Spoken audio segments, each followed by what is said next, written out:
I'm Ben from Axminster Tools. Today we're going to do a little project on the scroll saw. We've got a Halloween themed project today. So a little pumpkin. We're going to be working on this craft scroll saw. This is the AC 405 SS. Okay. First things first, we need to just stick this project down. We're going to use this Copydex glue. Again, this is a silicone glue. It really holds itself together when you're peeling the project off. Sometimes things like a PVA, that's designed to pull into the wood, and you would never get this off without sanding it. So this silicone glue kind of binds together. It's going to be really easy to pull this off. Well, I say easy. Sometimes it takes a little bit of a rub to get this off, but we'll stick that down there. You could use a graphite paper or a carbon paper to transfer this straight onto the piece of wood. This I find is nice and quick and easy. We'll stick our template straight down. Okay. So before we get started on the scroll saw, before we do any cutting, there's just a couple of checks I want to make. Make sure we're nice and square with our blade in relation to the table. So let's bring all this guarding up out the way, and I'm just going to use a little engineer's square, and I'm checking this off of the table rather than the insert. We're going straight off of this this table here, and I'm just eyeing that, and actually it's set up fine. If we did need to make that adjustment, we've got a little thumb screw under here which just allows the table to tilt side to side. We can check the alignment here as well. Again, that is fine. There is no adjustment on this machine backwards and forwards for the blade, but you have got a few millimeters in this blade clamp to shift that blade backwards and forwards. But again, that's all set and ready to go. Right, so next job, we're going to bring our little hold down clamp nice and close to the project. Always check that we can swing this right the way round without it fouling on here. The guarding comes down and we're ready to go. Power's on there.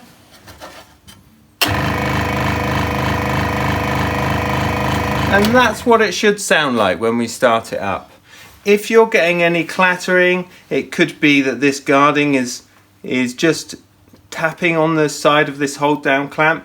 It could be that your tension's not up quite tight enough. And we'll do our little check as well. We'll ping the back of the blade, make sure he's nice and tight. So we can drop that guard down now, and that's ready for cutting. So, turn the machine on. We need to make sure we've got our PPE on, so goggles, dust mask if you need it. And let's just come in here and we'll pick up on a line. I always try and find a line that's close to the edge, and we're not coming in straight like this and then changing direction. We want to come in nice and slow and pick up on our line here.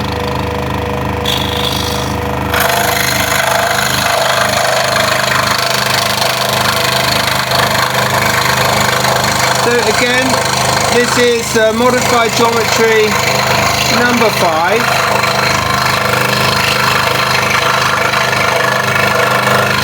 A nice fast cutting blade.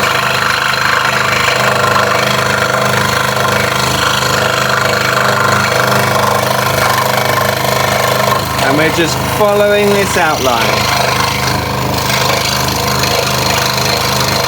We have got another blade to show you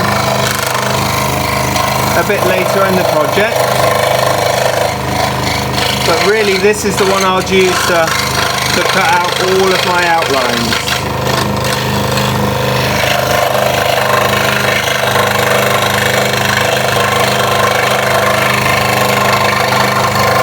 If you wanted to cut a finer cut, say you were doing like a puzzle or something like that, you may want to drop down to a number 3 or even smaller, depending on the thickness of the piece.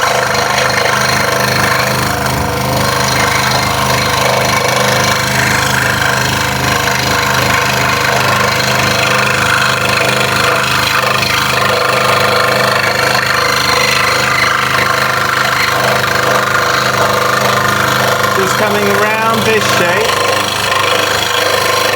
And again, notice how much the workpiece turns to follow that line.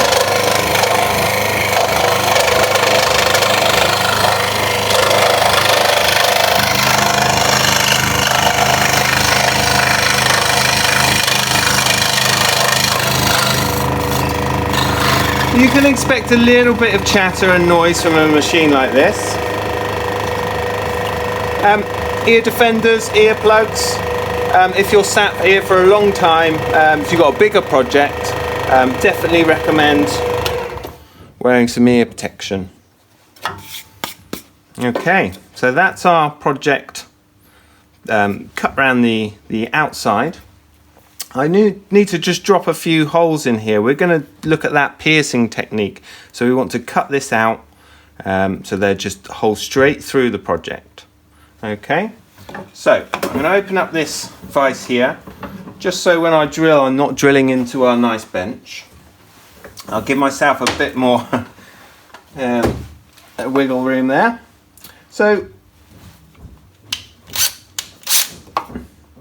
just drilling through this material. Sometimes that Copydex glue will pick up on the drill bit and it will tear the template, the paper template, which you'll probably see.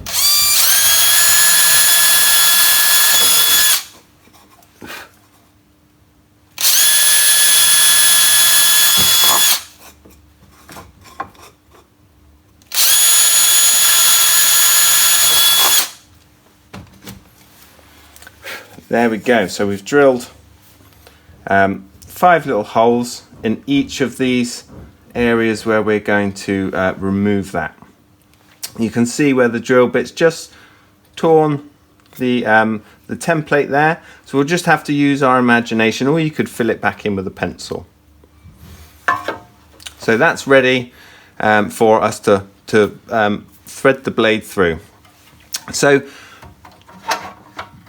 just to lift up all our guarding, we want access to this little area. This machine comes with a little T hex key.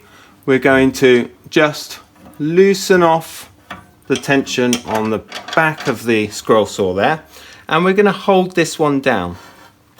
If we just undo that, that's going to spring up with just a little bit of force. So I'm just putting my finger on top there, ready to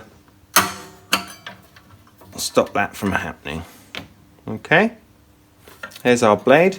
We may need to just pull that up a little bit further so we can then thread our blade through the hole that we've drilled.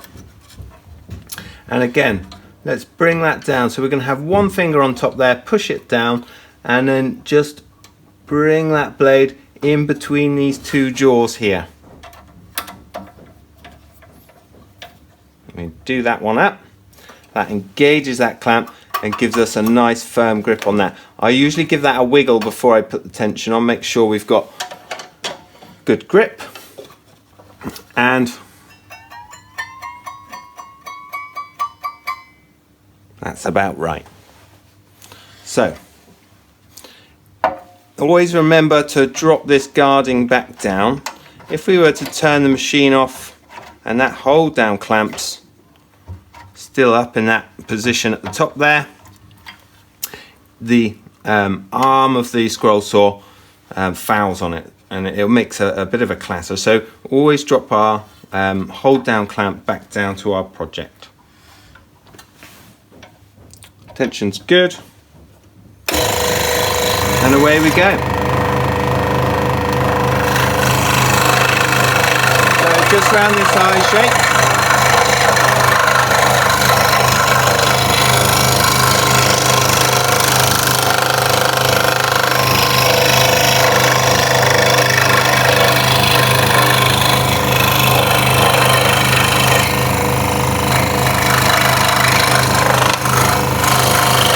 Now we've got a bit of a point here, so what I'm going to do is take the blade right up into the corner of that point, and then I'm going to backtrack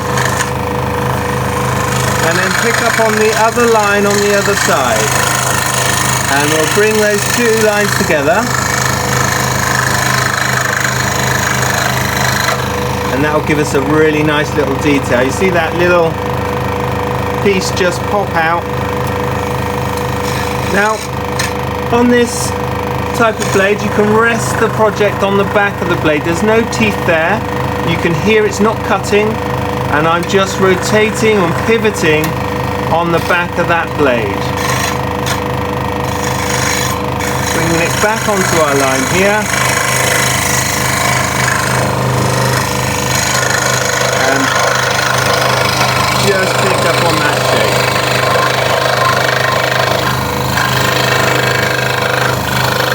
Same thing here, we have that point again, we go right into the end, we'll backtrack.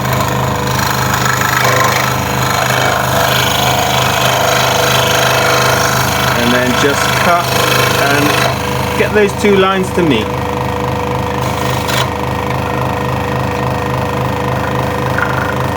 Resting on the back of the blade there.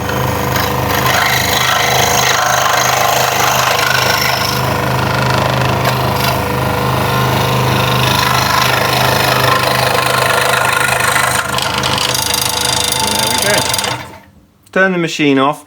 Don't try and be tempted to flick that out while the machine's running, so we want to keep it all nice and safe. There we go. So that little eye's out. Same thing, let's take the tension off. Finger on top of the arm there, and just release that jaw. Our project comes off, and back through our little eye. You may sometimes have to get down nice and low on the level to see where that hole is. We go back in there, and you can see how quick and easy it is to take that off.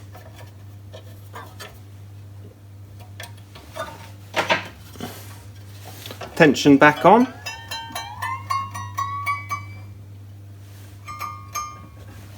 Good. We're dropping our little hold down clamp. So there's lots of adjustments to make, but those adjustments are really easy on this machine. Like I said before, I really like this clamp system on this.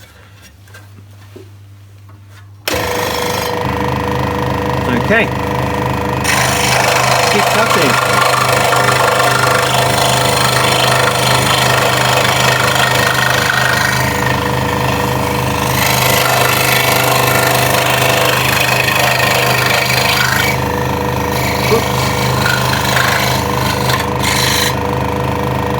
There we go, so we cut that top piece out.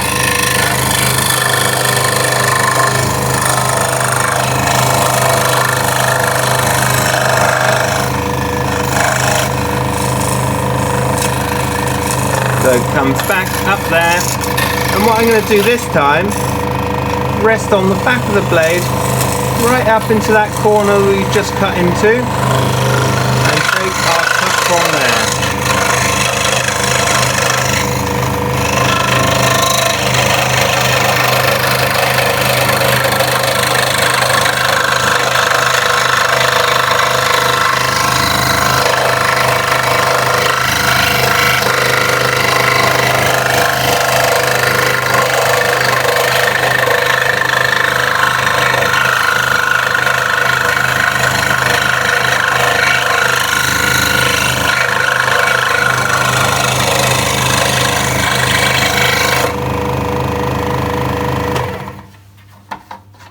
Okay.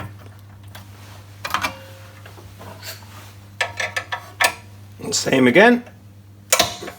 Always worth supporting that as we undo that clamp. We don't want it flicking out. Clear the waste. Now we've got these two nostrils to do, and then we're going to use a different blade on this, on the mouth. We've got lots of little changes of direction in here, and could be quite tricky to maneuver this on the table. So when we get to that, we'll use a different blade. We're going to have a look at and check out a spiral blade. I'm just going to move this up a little bit more, giving me a bit more room here, because this can be a little bit fiddly to thread it through the project. When we start getting up into the kind of trade machines, this whole arm will move out the way, giving us access to this. So if we're looking at lots of piercing work, something worth considering when you're looking at scroll saws.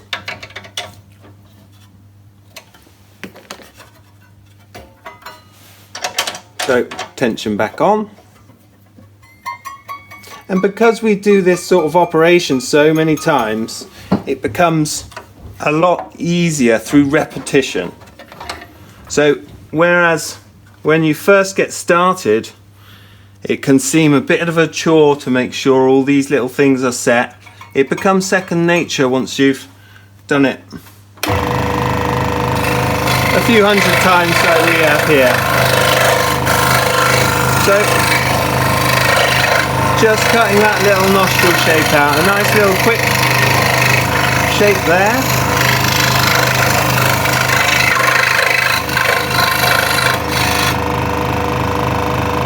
That's good.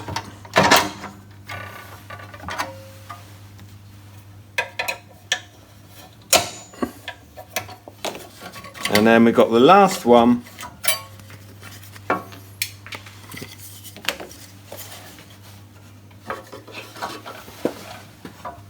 That's just going up through that hole. And there we go. So where I am here, my clamping's not quite coming down onto the blade. Now I'm not sure if you can see that, we've got this hold down clamp in the way a bit, but when I bring this down we haven't quite got enough of that blade in the jaw, so that will be on the tension back here, so we need to loosen the tension off, and you see that arm just drop down a little bit more, and then there we go, that's enough of that blade held in there. It'll be held nice and secure. We want to get that right really. We don't want it pinging off halfway through the operation.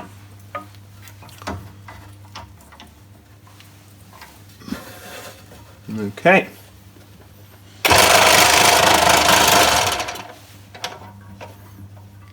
That's what happens when we don't put the tension back on. Just makes a little bit of a rattle, so we've tightened it up on the back there again.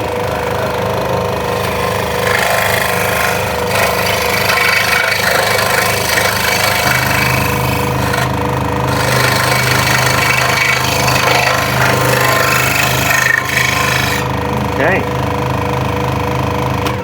so that's just popped through the little table insert underneath there.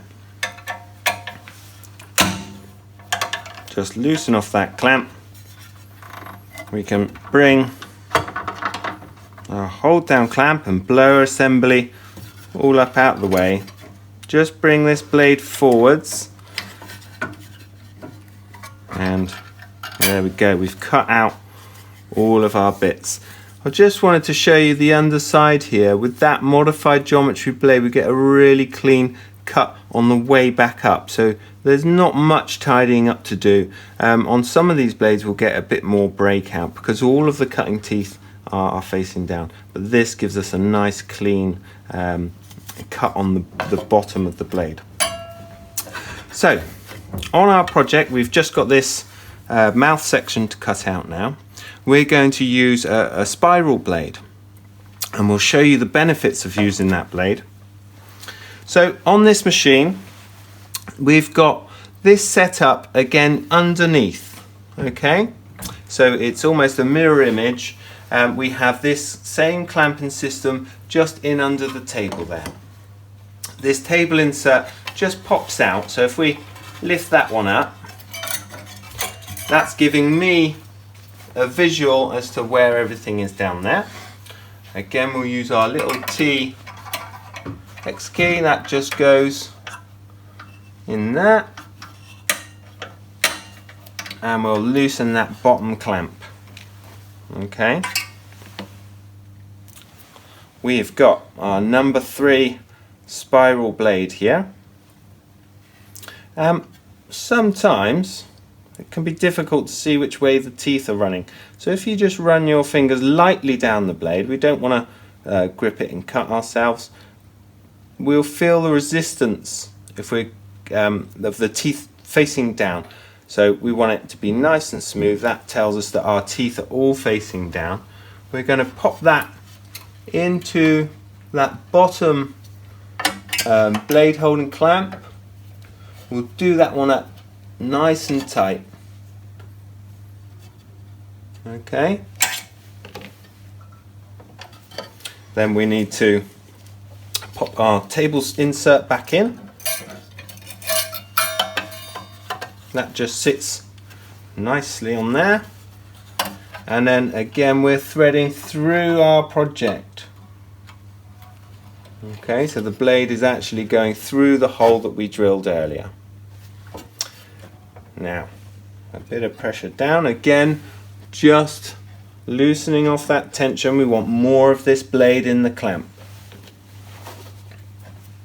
These spiral blades, sometimes the tops and the bottoms of them aren't presented as flat in the blade clamp as the straight ones would be. So sometimes you need to kind of tease that in so the flat of the blade is sat in there. Using the side of the Allen key just to push that back. And again, nice and tight on that one. Checking our tension.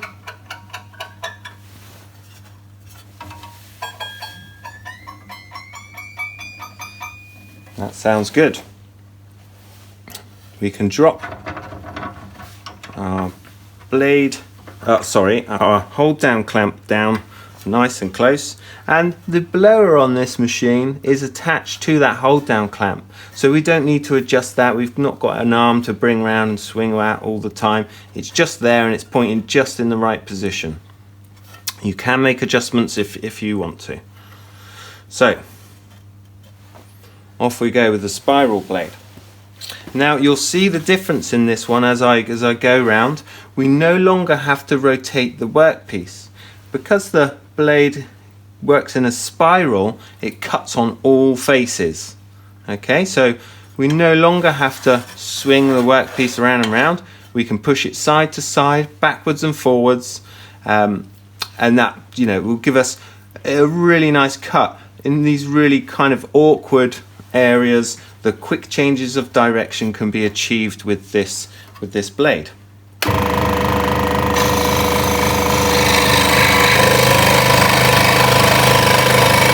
And we're just following our little line on here. You can see we don't have to twist the workpiece anymore, so these teeth here are really easy. It's just a little bit of sideways pressure back onto our line. Same again for the tooth facing the other direction, making this really quick and easy.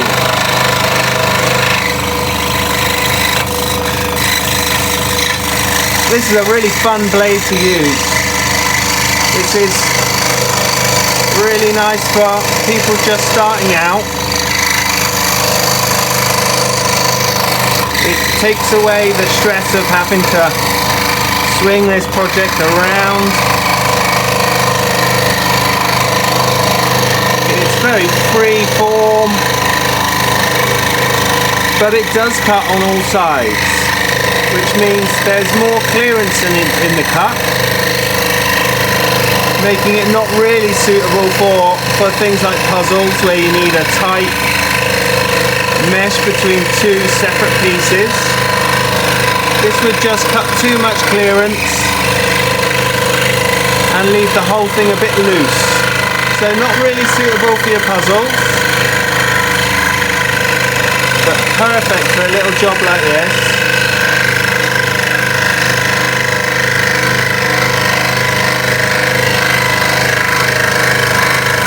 And a nice fun blade to use. There's no resting on the back of this blade because it cuts on the back face, so we can't use that technique anymore.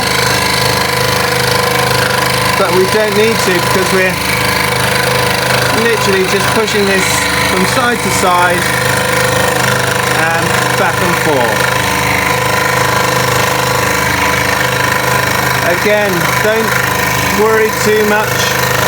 Don't beat yourself up if we're not sticking to this line perfectly.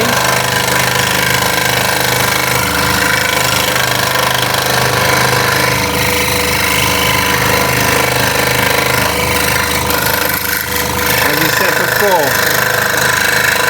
once this template's removed, there is no reference.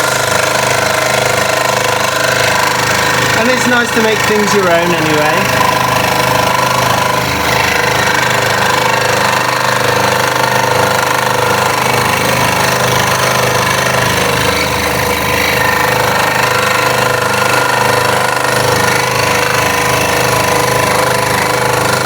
Just bringing my finger in a little bit closer to that hold down clamp, or closer to the blade, as we come towards the end of this cut, because this middle section where the mouth is, that's going to become loose in a moment.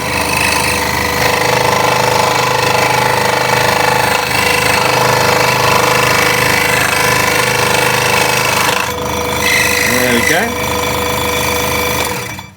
So that's our project cut out. Let's loosen off our tension, and one more time we'll hold down that arm there and just undo that one. So there we go. That's our project cut on the scroll saw. Perhaps you could cut some little details in there, but I'm going to use something a little bit different to do that. Okay, but you could cut these details in. You could use a number 1 or drop down right down to a 0 and cut these in with the scroll saw.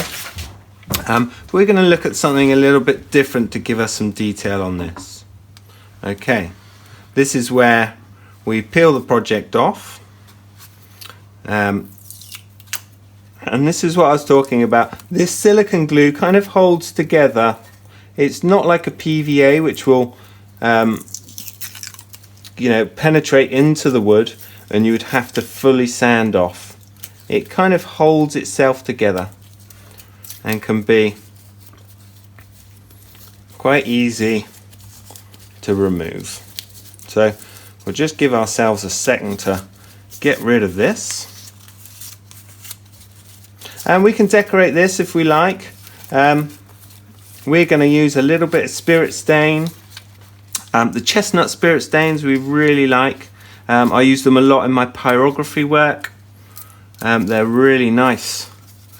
And this piece of timber, I'm not sure what it is, to be honest. It's but it has a kind of pumpkin colour to it anyway. But we're going to enhance that with a bit of spirit stain. There we go. So we can see this is coming off. And like I say, it takes a little bit of time, but nowhere near as much as it would if you used like a PVA or something like that. So we've got this nice natural piece of timber here now. That's all ready. If we wanted to add some more detail, we could. I think that looks pretty cool just as is on the plain timber, but we're going to introduce a little bit more detail, and I think we'll have a go at a little bit of pyrography. Okay, so if we can just come down onto the bench here. Craig, thank you very much. We've got Craig behind the camera today. He's been passing me things off camera and things like that. Really, hi everyone. Really good help. So we're looking at spirit stain. Okay, this is a little sample pack.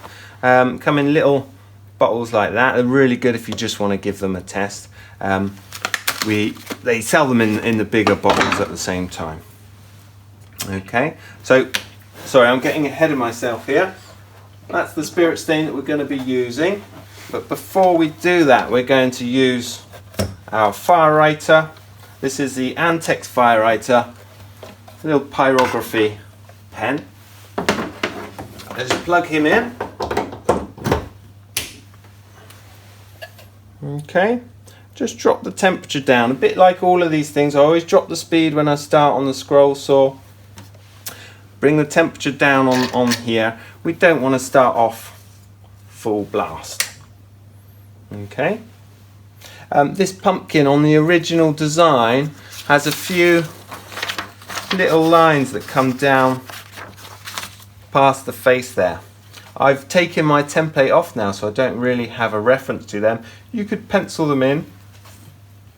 I'm just going to go in freehand. Okay, that's number 5. Let's bring that temperature up. Let's really get this burning.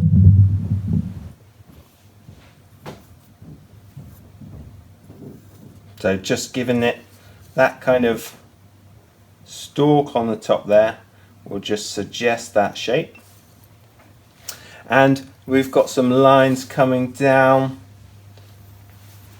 our pumpkin like this.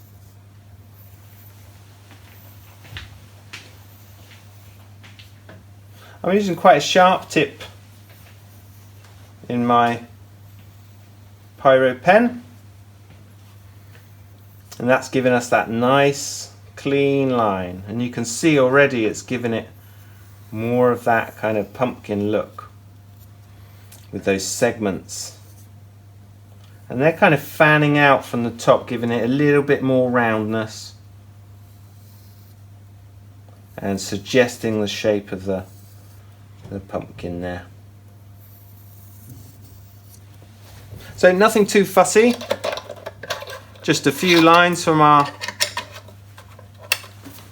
Antex fire writer. Really nice bit of kit that. I do a lot of pyrography, and hopefully we'll be bringing you some vids on that soon. Over to our spirit stain now, and we've got a little artist brush. I'm going straight in the bottle. If you have to mix colours and things like that, use separate brushes or just pour out a little bit of the bottle. Don't use a colour, you know, from another brush and dip it in there. Whoops, that went flying. Okay, so a little bit of spirit stain, just taking off the excess there, and this will just wash straight onto our piece of timber. And look at that vivid orange colour. Okay, this is really nice stuff to use. It goes straight into the timber. Really quick and easy. This is fast drying. We could put this on here and it will be dry in minutes. So we're not waiting for paint to dry. This is you know, spirit based, and those spirits, they dry really quickly. They just evaporate off. There's no odour to it, or very little. You know, some of these spirits products can smell quite strong, but this is just a pleasure to use. I really can't sing the praises of this. Chestnut spirit stain enough. I use it on lots of different projects. This will take an oil on top if you wanted to oil it. Once all those dryers have evaporated, it's a really nice stable colour, and when you put the oil or whatever it is on top, it's not going to lift that colour and wash it around.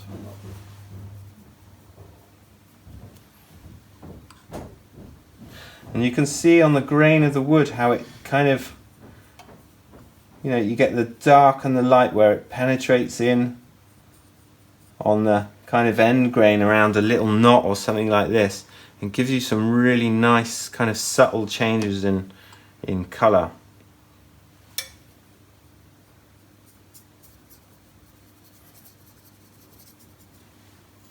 Sorry, this is taking a little while. Let's just speed that up with a bit more of the product on the brush. And you can see how easy it's kind of, you know, I'm putting it on a bit slapdash, but I'm still getting that lovely even coverage. A really nice thing to use. Now that's really brought out that orange. If you wanted to, you could put a little bit of colour on the top there. I'll grab a different brush for that though, I think. So just, I'll just grab a brush. Won't be a moment.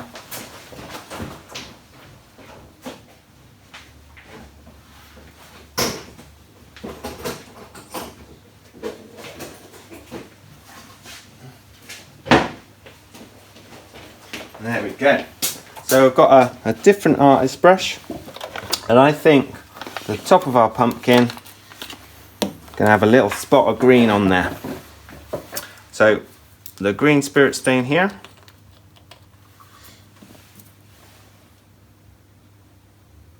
Again, just load that up on the brush. I was a bit silly a minute ago and I put some of that orange up on the top here, so we'll just go over the top. And that's covered that quite nicely actually. It's like it never happened. So that's it. That's our little Halloween pumpkin. You could put this on a string, could drill a hole through here and make several of them, make a little kind of garland type thing. You could perhaps put a backing on it. You could use it as a coaster. We quite like it up against this black here. Let's just pull that across. And look at that. A nice little Halloween pumpkin project. Mostly on the scroll saw. We looked at how to set our blade. We looked at a different blade today. We've looked at the spiral blade. We've had a quick look at the pyrography and used a little bit of stain just to bring that pumpkin, give it a little bit more detail and bring it to life. Thank you very much. It's good to see you. We'll be back soon with another Workshop Wednesday.